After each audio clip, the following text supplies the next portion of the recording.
স্থলবেষ্টিত ভারতবর্ষের সবথেকে বড় রাজ্য রাজস্থান। শতদ্রু সিন্ধু নদী উপত্যকা তথা ভারত পাকিস্তান সীমান্ত বরাবর প্রসারিত থর মরুভূমি এই রাজ্যের অধিকাংশ জুড়ে রয়েছে। পরম রাজকীয়তার সংবেদন ও ভাস্কর্যের কাজের সৌন্দর্য দিয়ে রাজস্থান তাকে চিনিয়ে দেয়। পরাক্রমশালী রাজা এবং বীর যোদ্ধাদের জায়গা এই রাজ্য, সেই থেকে এর নাম হয় রাজস্থান। আমরা আজ চলেছি কলকাতা থেকে রাজস্থানের পথে। রাজস্থানের প্রথম পর্বে আমরা যাব বিকানির, তারপর যোধপুর, মাউন্ট আবু, জয়পুর হয়ে এবারের মতো রাজস্থান ভ্রমণ শেষ করব। ভিডিওটা আপনাদের শেষ পর্যন্ত দেখার অনুরোধ করছি। চলুন ঘুরে আসি মরু রাজ্য রাজস্থান থেকে। মার্চের 17 তারিখ আমরা বেরিয়ে পড়েছিলাম বিকানিরের উদ্দেশ্যে। শিয়ালদা থেকে বিকানিরের ট্রেন ছিল শিয়ালদা বিকানির দুরন্ত এক্সপ্রেস। শিয়ালদা থেকে বিকেল 5টায় এই ট্রেনটি ছেড়ে পরের দিন সন্ধ্যে 6:35 বিকানির পৌঁছয়। মোট জার্নি 25 ঘন্টা 35 মিনিটের। এই ট্রেনটি মঙ্গলবার, শুক্রবার এবং শনিবার বন্ধ থাকে। এই ট্রেনে এসি ফার্স্ট ক্লাসের ভাড়া 6,530 টাকা এবং 2 টায়ারের ভাড়া 5,195 আর 3 টায়ারের ভাড়া 3,760 টাকা। আপনারা চেষ্টা করবেন টিকিটটা একটু প্রথম দিকে কাটার। যেহেতু এই ট্রেনে ডায়নামিক ফেয়ার আছে, তাই আগে টিকিট কাটলে ভাড়াটা একটু কম হবে।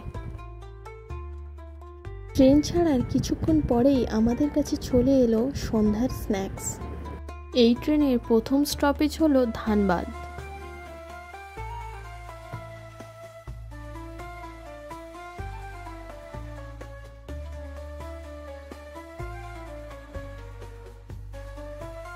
ধানবাদ ছাড়ার পরে আমাদের চলে এসেছিল রাতের ডিনার।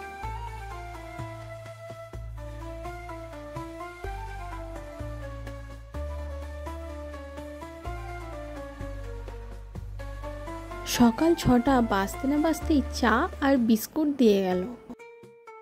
বাইরের সুন্দর সুন্দর প্রকৃতির দৃশ্য দেখতে দেখতে আমরা মরু রাজ্যের পথে এগিয়ে চলেছি।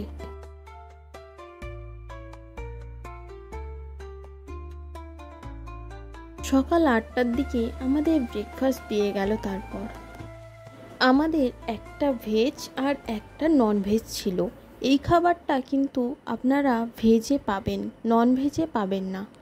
চলুন দেখিয়ে দিই ব্রেকফাস্টে আমাদের কি কি দিয়েছিল।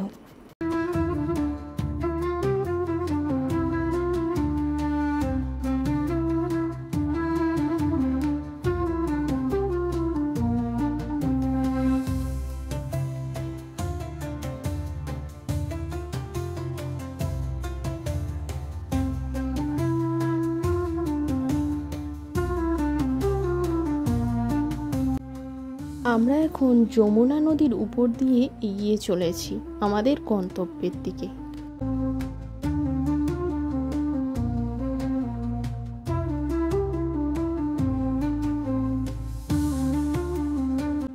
এই ট্রেনটি মাঝখানে 10টা স্টেশনে দাঁড়ায়। নিউ দিল্লি আসার টাইম হলো সকাল 11টা।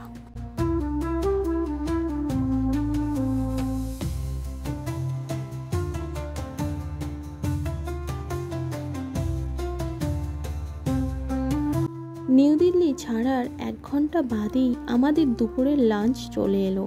চলুন আপনাদের দেখিয়ে দিই দুপুরের লাঞ্চে কি কি ছিল। আমাদের একটা ভেজ আর একটা নন ভেজ ছিল।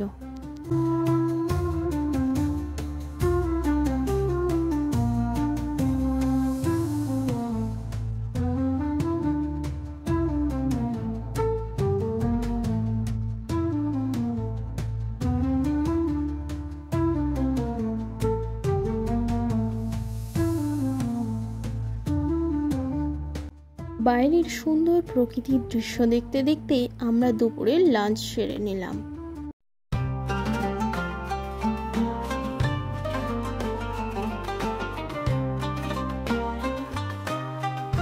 লোহারো স্টেশন ছাড়ার পরেই আমাদের ট্রেন কিন্তু অনেকটাই ফাঁকা হয়ে গিয়েছিল।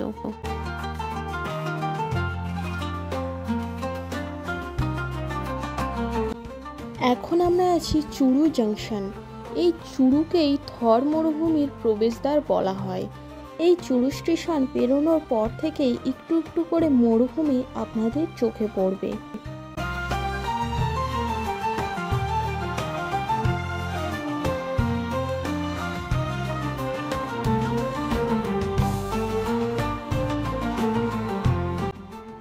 চুরু স্টেশন ছাড়ার পরেই আর দুটো স্টেশন, তারপরেই আমরা পৌঁছে যাব বিকানির। এই পথের সৌন্দর্য খুবই সুন্দর, যা কোনোদিনই ভোলবার নয়। এখানে একবার আসলে আপনাদের মন কিছুতেই ভরবে না, মনে হবে বারবার যেন ফিরে আসি এই মরু রাজ্য রাজস্থানে।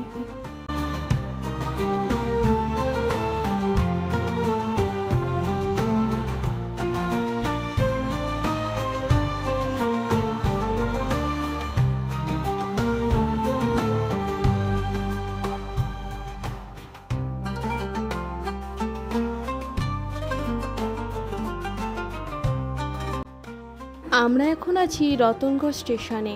মাঝখানে আর একটি মাত্র স্টেশন, তারপরেই বিকানির পৌঁছে যাব।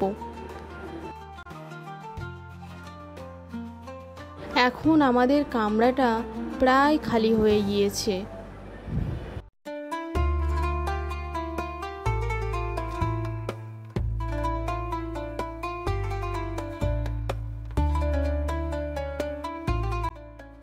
আমাদের নামার সময় হয়ে এসেছিল, তাই আমাদের সন্ধ্যের স্ন্যাক্সটা বিকালেই দিয়ে দিল। চলুন দেখিয়ে দিই কী কী দিয়েছে। একটা শমপাপড়ি আছে, আর একটা চিড়ে ভাজার প্যাকেট, আর চা আছে, আর এতে একটা খাস্তা কচুরি আর একটা স্যান্ডউইচ।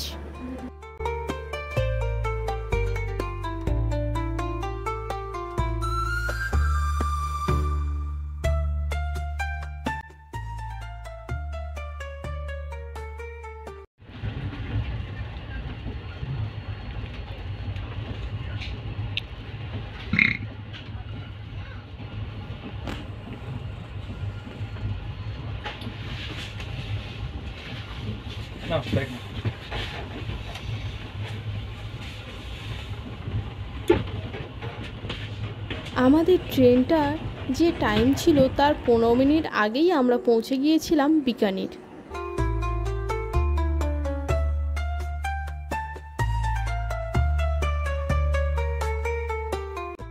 ফাইনালি আমরা এখন চলে এসেছি বিকানির জাংশন।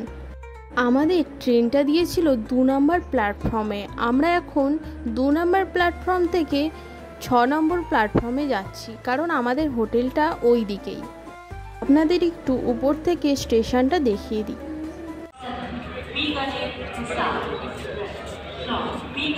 এসো। এই এক্সিট গেট দিয়ে বের হওয়ার পরেই আপনারা অটো বা ট্যাক্সি যা চাইবেন পেয়ে যাবেন। ভিডিওটি এই পর্যন্তই। ভিডিওটি শেষ পর্যন্ত দেখার জন্য আপনাদের অসংখ্য ধন্যবাদ। ফিরে আসছি পরের ভিডিওতে, ততক্ষণ আপনারা সুস্থ থাকবেন।